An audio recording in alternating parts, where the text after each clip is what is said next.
안녕하세요, 윌리엄입니다. 김포시 풍무동에 있는 장릉에 왔습니다. 장릉에는 원종과 인원왕후가 모셔져 있습니다. 원종이라고 하니까 많은 분이 조선에 그런 왕이 있었나 하고 궁금하실 겁니다. 원종은 선조의 셋째 아들 정원군이며 인조의 아버지입니다.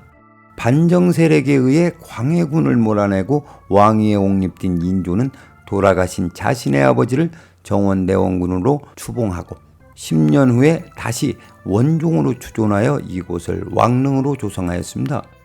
정원군에 대해 조금 더 말씀드리면 인조 이후의 모든 왕통은 정원군의 직계 후손인데, 문제는 인조 반정 이후 조선 왕실은 쇠락의 길로 접어들었습니다. 제가 이렇게 말씀드리는 이유는 조선 왕조의 쇠락과 왕실의 출산율과는 맥이 다 있기 때문입니다. 조선의 왕은 후사를 위해 후궁을 얼마든지 드릴 수 있었는데도 불구하고 조선 후기로 갈수록 자식이 귀했습니다. 집안이 망하려면 장맛부터 변한다는 속담이 있는데 조선 후기 남아 출산이 현격히 줄었습니다. 조선 왕실은 태조부터 순종까지 27대를 이어오면서 직계혈통이 바뀌는 4번의 왕권 쟁탈전이 발생했습니다. 그것은 이방원이 왕위에 오르기 위해 세자 방석을 죽인 일명 왕자의 난이라고 하는 무인정사, 수양대군이 단종을 죽이고 왕권을 찬탈한 개우정난, 폭군 연산군을 몰아낸 중종반정, 광해군을 폐위시키고 인조를 왕위에 앉힌 인조반정이 있습니다. 4번의 변란으로 조선 왕실은 직계혈통이 바뀌었고 기운 또한 바뀌었습니다. 따라서 변란 이후 왕실의 출산율과 남녀 성비가 변했습니다. 특히 인조 반정 이후에는 급격히 출산도 줄고 또 남녀 성비에서 차이가 발생하였습니다. 지금부터는 그래프를 통해 말씀드리겠습니다. 자료마다 약간의 차이는 있지만 27명의 왕에서 229명의 자녀가 출산하였습니다. 그중 남자가 127명, 여자가 102명으로 남녀 성비는 55대 45입니다. 다음으로 조선 왕조의 대를 잇고 번영시키기 위해서는 공주보다는 왕자의 출산이 중요한데 왕마다 평균 4.7명의 아들을 두었습니다. 왕자의 난이 일어나기 전 태조와 정종은 평균 11.5명의 남아를 두었는데 왕자의 난 이후 7.8명, 그리고 개유정난 이후 6.5명, 중종반정 이후 5명을 두었습니다. 그러나 인조반정 이후는 1.8명으로 급격하게 아들이 귀해졌습니다.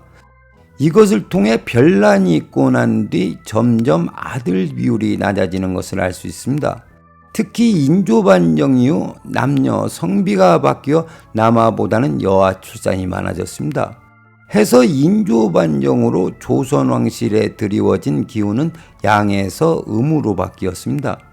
양기는 약해지고 반면에 음기가 득세하여 여성의 파워와 입김이 세진 시기라고 할 수 있습니다.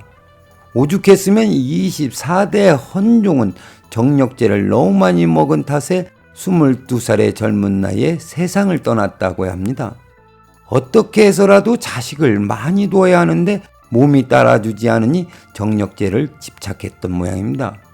조선의 왕은 낮에는 정사를 돌봐야 하고 밤에는 많은 자식을 두어야 하는 심적 부담으로 밤마다 후궁들의 처소를 왔다 갔다 해야 했으니 잠조차 편히 잘 수 있었겠습니까?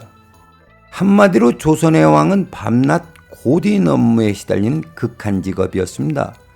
양반들은 기생집에서 질펀하게 여색을 즐겼다면 조선의 왕은 색이 곧 노동이었습니다. 그래서 그런지 조선의 왕들은 대체로 단명을 하였습니다. 상황이 이럴진데 왜 왕을 하려고 혈육간에 피를 흘렸는지 모르겠습니다. 하긴 요즘도 대통령 되면 세상 욕이란 욕은 다 듣는데 서로 대통령을 하겠다고 난리니 저 같은 필부의 수준으로는 가늠조차 못하겠습니다. 그건 그렇고 조선 왕실이 쇠락한 이유는 여러 가지가 있습니다. 제가 오늘 말씀드린 왕실의 출산율이 쇠락에 격가질 수도 있습니다. 그러나 출산이라는 것은 인력으로 어찌해 볼 수 없는 영역입니다. 해서 조선 왕조에 드리워진 천우는 미루어 짐작할 수가 있습니다. 결론부터 말씀드리면 조선 왕실이 서서히 기울어가기 시작한 시점을 인조반정 이후라고 봅니다. 역사에 만약이라는 것은 없지만 인조반정이 일어나지 않고 광해군이 계속 집권했더라면 어땠을까 하는 생각을 해봤습니다. 그러면 병자호란도 일어나지 않고 또 500년의 조선 왕조가 연장되지 않았을까 하는 생각을 해봤습니다. 그리고 오늘 소개한 인조 아버지 정원군은 무고한 사람을 해마다 10명 정도 죽였던 이복 형제 순화군보다도 더 행실이 나빴다고 합니다. 그러니 수많은 사람이 한이 맺혔고 스스로 업을 쌓았습니다. 그의 피가 후손들에게 도도히 흐르고 또 정원군이 잡는 장릉은 풍수적으로 논할 곳이 못 되니 인조반정 이후 조선왕실이 쇠락하는 것은 예정된 수순입니다. 그럼 오늘의 이야기를 정리하겠습니다. 왕이 되기 위해 형제 간의 사륙이 벌어지고 또 숙부가 어린 조카를 죽였습니다. 그리고 이유가 어찌 됐던 반정이란 이름으로 왕을 갈아치웠습니다. 이 모든 사건에는 나름의 명분이 있겠지만 이면을 들여다보면 권력 그리고 부귀영화에 대한 욕심이 있었습니다. 그러나 권력은 10년을 못 가고 활짝 핀 꽃도 열흘을 가지 못한다는 권불10년 화무11홍이라는 말이 있습니다. 그렇게 피를 튀어가며 왕이 된 그 사람들도 이제는 한 줌의 흙일 뿐입니다. 오늘은 여기까지 하겠습니다. 시청해 주셔서 감사합니다.